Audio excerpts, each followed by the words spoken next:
مریم نواز اور captain retired Safdar even field reference میں بری نون لیگ کی نائب صدر کی 7 سال اور ان کے شوہر کی 1 سال قید کی سزا کا لدم، نااہلی بھی ختم۔ اسلام آباد ہائی کورٹ نے محفوظ فیصلہ سنا دیا۔ ان ثبوتوں پر سول عدالت دعویٰ ڈگری نہیں کرتی، سزا کیسے ہو سکتی ہے؟ Maryam Nawaz public office holder نہیں تھیں، ان پر اثاثوں کا کیس نہیں بنتا۔ یہ کوئی ٹیکس کا علیحدہ مقدمہ ہو سکتا ہے، آمدن سے زائد اثاثوں کا نہیں۔ نیب الزامات ثابت کرنے میں ناکام رہا، جسٹس عامر فاروق کے ریمارکس۔ عدالت عالیہ کا تحریری حکم نامہ جاری۔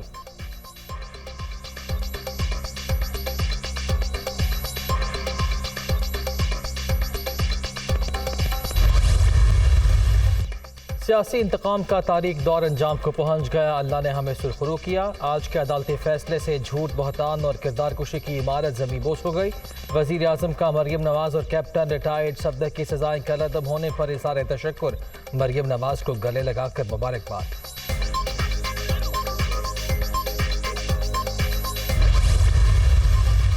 اللہ نے حق اور سچ پوری قوم کو دکھا دیا۔ مریم نواز کے خلاف مقدمات بے بنیاد تھے، تمام جھوٹ بے نقاب ہو گئے۔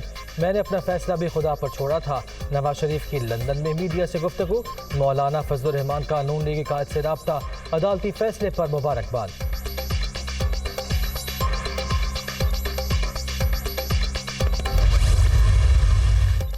ایون فیلڈ ریفرنس میں مریم نواز کی بریت، ناانصافی کا دور ختم ہو چکا۔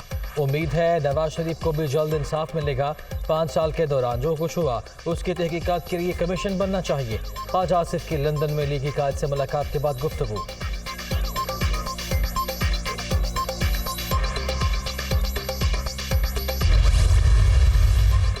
امریکہ ہمارا عظیم دوست ہے، تعلقات کو چین اور افغانستان کے تناظر میں نہیں دیکھا جا سکتا، ماضی فراموش کر کے سنجیدہ بات چیت کے ذریعے آگے بڑھا جا سکتا ہے۔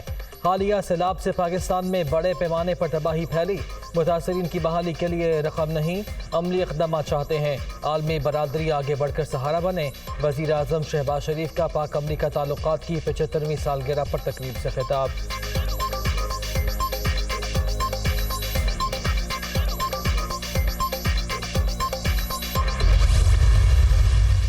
اور آڈیو لیکس کے بعد حفاظتی اقدامات، وزیر اعظم آفس میں اسمارٹ فون کے استعمال پر پابندی عائد، وفاقی وزراء بھی فون ساتھ نہیں لا سکیں گے۔